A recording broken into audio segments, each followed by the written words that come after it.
Prime Minister Freundel Stuart. Yes, good morning, members of the media. I just thought I would speak to you and to acknowledge that the election 2018 is now virtually over. And from the trends observed, it is clear that the Democratic Labour Party has suffered an overwhelming defeat. The Barbados Labour Party has triumphed outstandingly. And therefore my very first duty is to extend heartfelt congratulations to the Barbados Labour Party on the impressive victory which it has registered in the general election. I want to assure the party and, of course, the Prime Minister designate that they carry the very best wishes of the Democratic Labour Party and its membership into the future as they preside over the destiny of Barbadians for the next parliamentary term.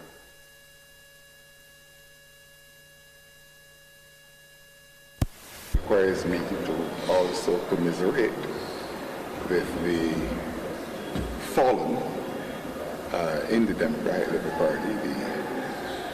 It seems to me 30 candidates which we have put in the field. I know that tonight or this morning cannot be easy for them and for their families, but when you go into battle, you go into battle to succeed, but you can sometimes fail, and we have to learn how to deal with both victory and defeat. I want to thank them for the courage that they all showed in, first of all, making themselves available for candidacy in the Democratic Labour Party, and for their outstanding performances during the campaign. Clearly, those performances were not outstanding enough if one is to draw any conclusions from the results one has heard so far, to persuade the electorate that the Democratic Labour Party should be re-elected to office, or that any of its candidates should be elected or re-elected to the House of Assembly. That is the nature of politics. And of course it is an old feature, going back I think to classical times, and that in campaigning, whenever there is success is shared by all those who succeed and by those with whom they are associated. But when there is failure points to one man. And therefore let me unhesitatingly and unequivocally and frankly accept full responsibility for the defeat of the Democratic Labour Party in this election. And let me assure all the party members, of course, that we govern in very challenging circumstances. No previous government of Barbados has had to govern in circumstances quite like the circumstances in which we have had to govern, because these circumstances have not existed at any other time in the 21st century. And at no other time in the better part of the 20th century outside of the Great Depression. We did the best we could according to our lights and according to our judgment over the very difficult and challenging decade during which we had to administer the affairs of Barbados. We registered some impressive advances, but of course we also had to take some tough and I suppose sometimes unpalatable decisions. But we are confident that in the fullness of time, the wisdom of our actions will be vindicated, and that the party will be able to at least put its chest up and reflect that it made a great contribution to Barbados during a very difficult period. I want also to congratulate the people of Barbados for the maturity which they demonstrated during the election cycle. We have come to take these things for granted. But truth to tell, in other parts of the world, the peace and serenity which we enjoy during our election periods, the kind of healthy and energetic competition to which we've grown accustomed, is not a necessary feature in other parts of the world. And therefore, whenever we complete an election without any violence, without any unflattering fallout, it is not just the politicians who have to be congratulated, but it is the broad mass of people who would have made all of this possible. So I think yesterday's election, today's result, demonstrates that Barbados' democracy is alive and well. I think we can rejoice in that fact, and I think we should make every possible effort to solidify that democracy and to ensure that Barbados continues to be the exemplary nation that it is known across this region and across the world to be. As far as the Democratic Labour Party is concerned, I think we have to, when the dust settles on all of this, reflect on what has happened, try to determine why it happened, and take what corrective steps we deem necessary to ensure that we start that process of necessary rebuilding. And I am confident that we have the human resources in this party to do it. I am confident that having gone through this kind of thing in the past, just recently in 1999, we had another serious defeat where we ended up with just 2 seats in the House of Assembly. And we rebounded from that. I am sure we will rebound from this as well. I think that the resilience, the courage, and the commitment of the membership of the Democratic Labour Party guarantees us that we will get all this back together very soon and become the potent, credible, and influential political force that the Democratic Labour Party has always been known to be. But I wish, as outgoing Prime Minister, to extend best wishes to the incoming administration. At that time, the West Indies team was doing very badly, and a government minister expressed the hope that we would perform worse than the West Indies team. That is not the spirit in which I speak to the media or to the nation tonight. I wish Barbados well because I'm a Barbadian. When Barbados does well, I do well, all the other citizens do well. When Barbados does badly, we all do badly, and it's a reflection on all of us. Speaking for myself, this was always going to be my final election, and I thoroughly enjoyed what I was able to do ever since entering electoral politics in 1994. Of course, I emphasize the word electoral only because I was in politics long before that, contributing to the building of the Democratic Labour Party. But I had made my mind up that once we got through this election, this was going to be my last election.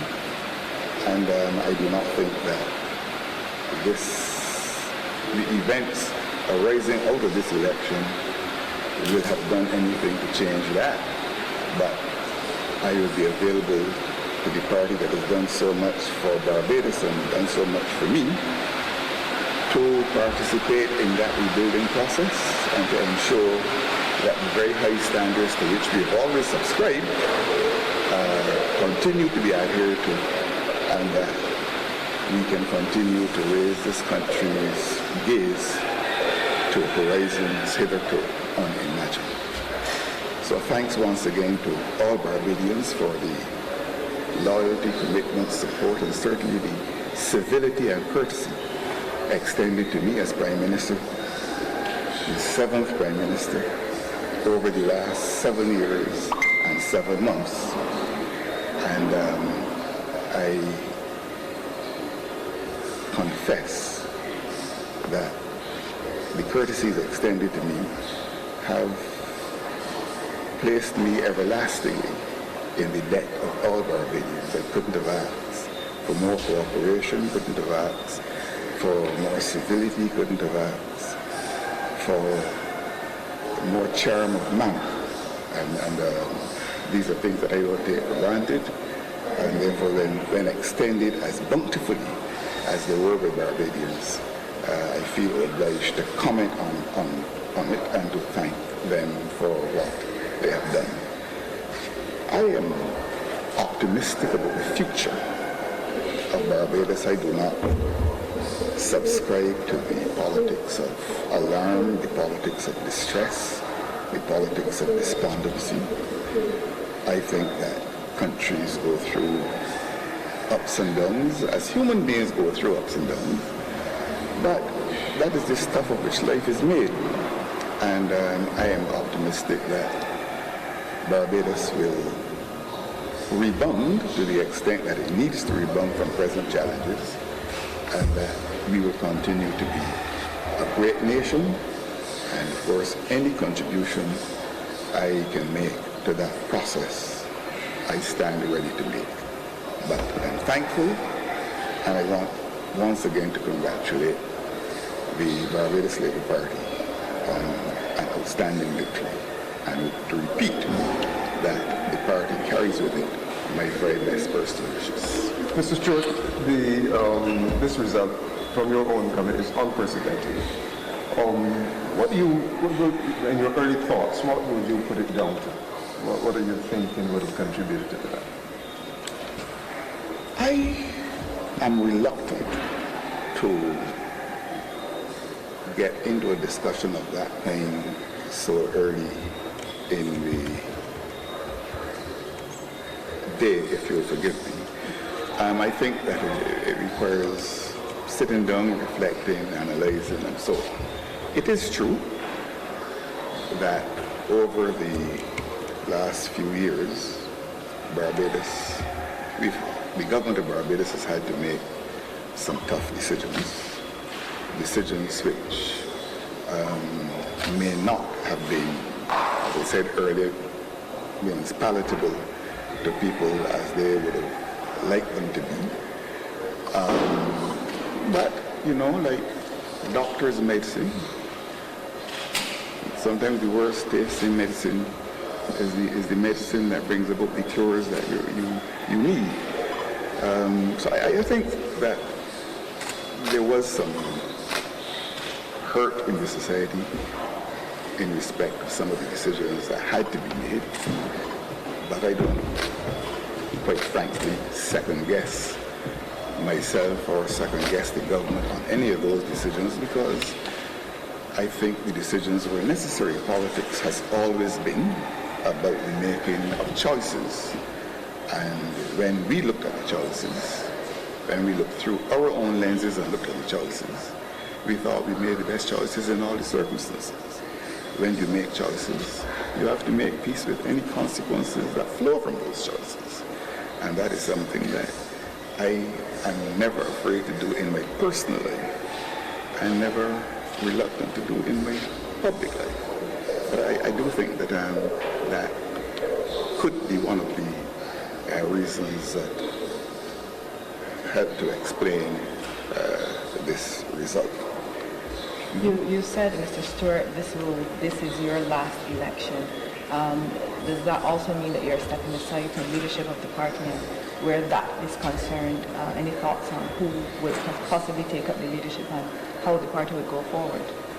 Well, I said this was always intended to be my last election. So if we had won the government tonight in this election, it would still be my last election. I wasn't going to contest an election in 2023. For the time being, of course, I think we have to, because we have to sit down and talk some issues through, and because we do not have to look, if present trends continue, to appoint a leader of the opposition for Parliament, it may be necessary for me to preside as far as possible over the transition to a new leader. Now, far be it from me to arrogate to myself the right to determine who should succeed me as political leader. I leave that entirely to the party and to the other actors in this political drama. If past experience is anything by which one can be guided, in the past I think we have made sensible decisions in relation to our leaders, and I confidently expect that when that time comes in the very near future, that there will be no deviation from that practice. Mr. Stuart, thank you very much. Thank you. And there you have it. Thank you very much.